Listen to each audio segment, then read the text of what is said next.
యవన బలం తక్కువ, మాటలు తక్కువ, నాకు మాటలు రావు అనుకున్నావేంటి, నేను మాట్లాడలేను అనుకున్నావేంటి?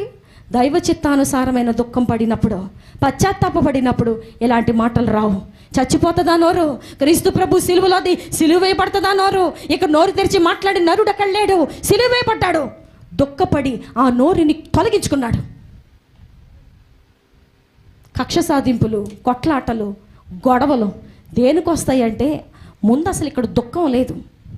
కన్నీటితో నా పాపముల కొరకు ఏడ్చే మనసు నాకు ఉండాలి. మొదట ఎదుటి వారిని ఏలెత్తి చూపే ముందు మొదట నాలో ఆ దుఃఖము నేను పొందాలి. ఒక భార్యగా నేను ఆ దుఃఖపడాలి. నా భర్త ఈరోజు నా మీద కోప్పడ్డారంటే నేను ఏ మిస్టేక్ చేయకుండా ఊరికే వచ్చి చంప మీద కొట్టరుగా.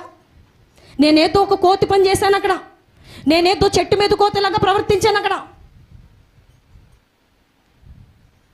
నేను ఒక సహోదరిని అడిగాను, ఎందుకు నీ మీద ఎంత అనుమానపడుతున్నారు మీ కుటుంబీకులు?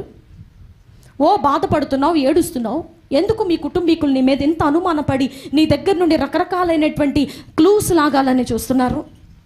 ఎందువలన, అసలు ఎలా స్టార్ట్ అయింది ఇది అని అడిగితే ఆమె చెప్తున్న సమాధానం ఏమిటో తెలుసా? అంటే నేను యాక్చువల్లీ పురుషులందరితో చాలా ఫ్రీగా మాట్లాడతాను, నేను పురుషులందరితో చాలా ఫ్రీగా మూవ్ అవుతాను. చూసారా, ఈమె ఏమీ తప్పు చేయకుండానే అక్కడ అలాంటి పొగ రాలేదు. ఏమీ లేకుండానే పొగ రాదండి. కుటుంబాలలో గొడవలు వస్తున్నాయంటే ఆమె ఒక్క వ్యక్తి వల్లే గొడవ రాదు. నువ్వేదో చేయాల్సింది ముందు చేసి వదిలేసావు, అది తప్పని నీకు అనిపించటం లేదు.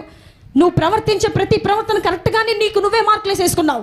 అప్పుడు అంటావు నీదే తప్పు, నీదే తప్పు. యేసు ప్రభు యొక్క పాదముల దగ్గరికి వెళ్ళి, ఆయన సిలువ దగ్గరికి వెళ్ళి నిన్ను నువ్వు పరీక్షించుకోవటం మొదలు పెడితే ఆ సిలువను చూచుకొలది. భక్తులు పాట రాస్తున్నారు ఏమని?